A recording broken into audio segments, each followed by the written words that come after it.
Hey guys, it's Jamal here. Just wanted to hop in before the video and let you guys know that we have actually created a music video using the Nishika before.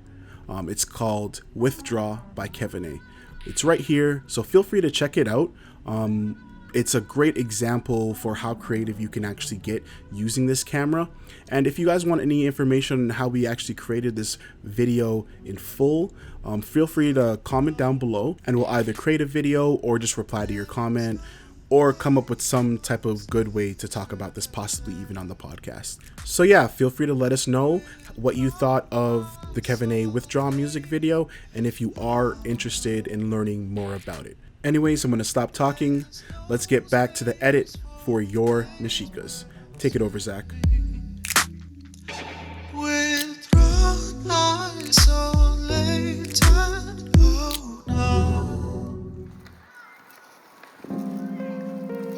Hey guys, we're back.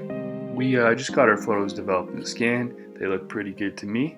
We're about to start our post-production process. So before we start, right off the bat, you can see that we have 4 photos total, 2 photos per side of the negative. I went ahead and actually graded my photos first, but a little tip in doing so is to make sure that your second set of photos are basically match with your first set. Usually because the photos are slightly apart, it means that the exposure could be a little bit different because they're slightly different angles. So it's just one thing to try and even them out as best as possible. So I'm gonna go ahead and open mine in Photoshop. So we're in Photoshop with both of our photos, all 4 of them. We're gonna start and make a new document to start off with.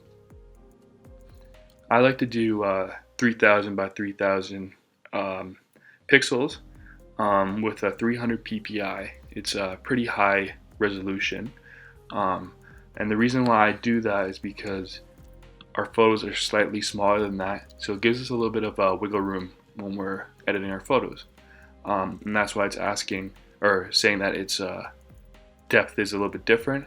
Expect a little bit lower quality, and that's totally fine with me because it's not too much of a difference. So the first thing we're going to do is duplicate our first layer because these are our first and second pictures. So we're going to duplicate that, and then we're going to move our second picture overlapping our first. We can close this file now, and now we're going to take our third picture, third and fourth, and pull it into our document. And move our third picture over top of our second, duplicate our third and fourth, and move our fourth over top of our third. So you could label these if you want. I'm not too worried about it just because I've done it so many times. There's only 4 layers, it's not a big deal to me. But if you get super creative and start drawing on them, that's something that you want to keep in mind that you might want to do. So we're gonna toggle our third and fourth layers off, and we're going to go to our second layer. And one thing you want to do is zoom in as best as you can without obviously losing too much quality. What you're going to want to do is line up your first and your second picture.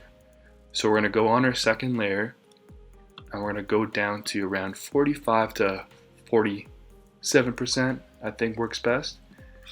And you're going to want to pick a certain point on your photo where you're going to want to line it up.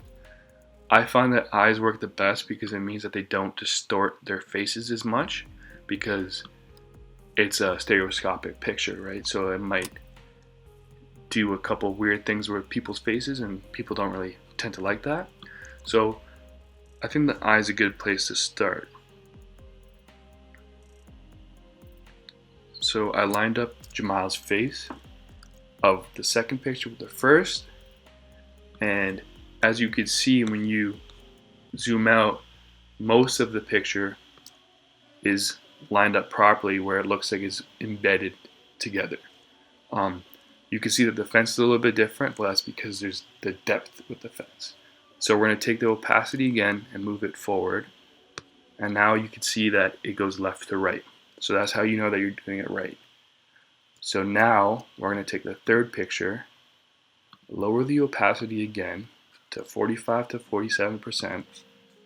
We're going to zoom in again and line up his left eye, or his right eye technically, with his other right eye. And that looks pretty good to me. We're going to change the opacity to 100% again, and it moves left to right again. The reason why it goes left to right is because the photos are left lens to the rightest lens, and that's how you know that's the order of the photos. So we're going to do the same thing with the fourth layer, around 45 to 47%, slightly under 50, and you're going to want to line it up again. Okay, that looks better. So that looks good to me. Same thing, put it to 100%. And now if you zoom out and you untoggle each one by one in reverse order, you can see that it moves. So there's 4, 3, 2, and 1. And if you flip between 1 and 4, you can kind of see the range of motion of how much depth there is.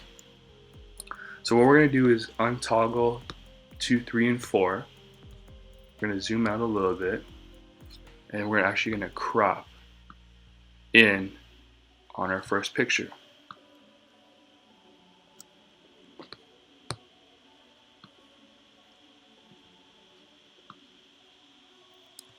And you could press Control to have a little bit more control over your cropping. We're going to press Enter. Oh, see, there's a little black up there. We could get rid of that. That looks good to me.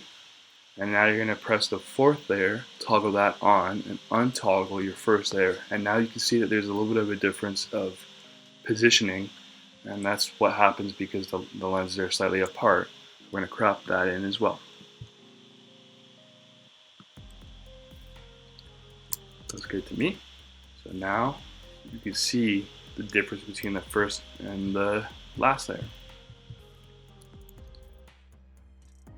Okay guys, so now we have all of our layers in order. They all look good to me.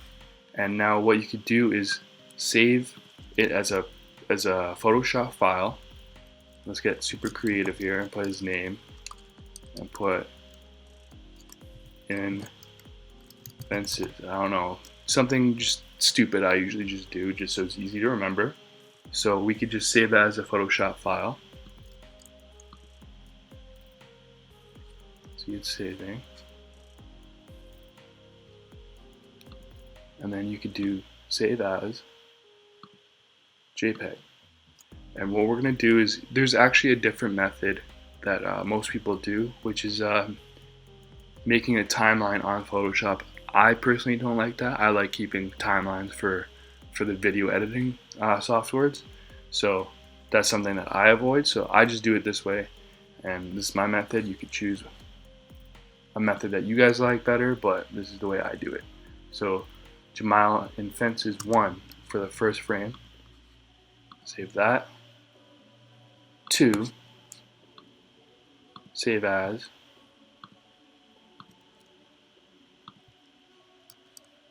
JPEG as well with fences 2.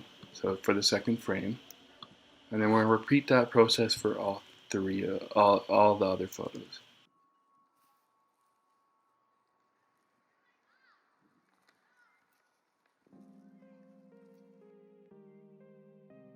So now we saved all of our JPEG files. Looks good to me. So at this point right now, I'm just going to open up Premiere already.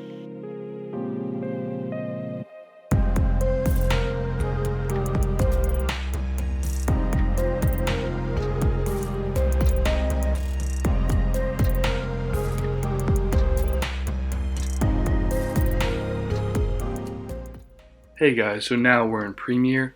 I already imported my 4 photos as JPEGs.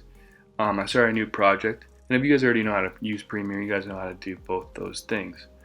So the first thing I'm going to do is take my first picture and start a new sequence from clip.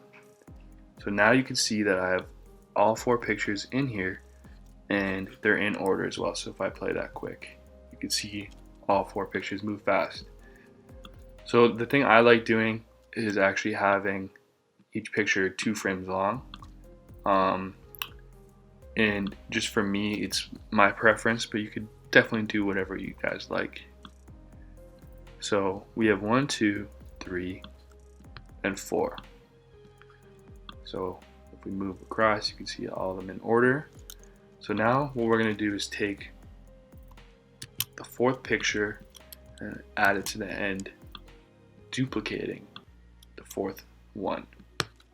And the reason why I do this is also, again, my preference, so that each end of the 3D effect, it kind of lands with an extra beat on each side. It's just something that I like to do. Some people don't do it like that, but it's just my way of doing it. So now we're going to take our 3rd picture, do the same thing. So it goes 1, 2, 3, 4, 4, 3, and then we're just going to proceed to do the other 2. So now we did this where it's the 1, 2, 3, 4, 4, 3, 2, 1. So it does a full rotation. Goes back to the first point. That looks good to me. And now an easy way that I like to do it so that I get the most amount of it. So when you look at it right now, actually, it does 24 frames right now, which is standard for a second. So now that I have it like this, I like to copy all of the frames with the full rotation, and I paste it until, for me, I like to do it 8 seconds. An 8-second duration of a video is not bad. So if we play that back, you can see that it's moving quite well. See how it stops on each kind of side for like an extra frame? It's pretty good. So that's what I do. If you want to do some cool zoom transitions, you could copy all of these and make it into a nest, and then you could add your zoom in and position to add a little bit more dynamic to your photos. But either way, this is all finished. So the export settings that I do is H.264. I always make sure that it's a high bit rate, because when it's a medium bit rate, it tends to kind of compress the picture too much. So I just do an H.264 with around like these settings like this, where you can see that the dimensions are exact same as the source. It's a small compression size, and when you upload it to Instagram, it works pretty well. So we're just going to export that, and then we're going to see our final picture.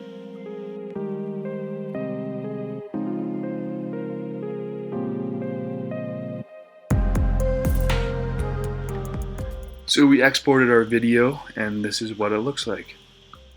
A Nishika 3D stereoscopic picture.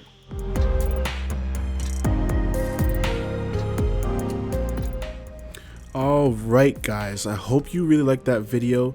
Thanks a lot to Zach for showing everybody how to shoot and edit the photos. I hope you guys learned a lot.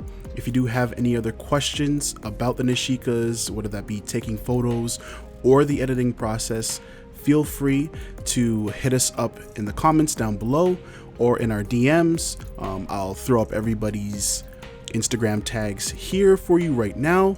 And yeah, just reach out to us anytime if you have any questions about anything.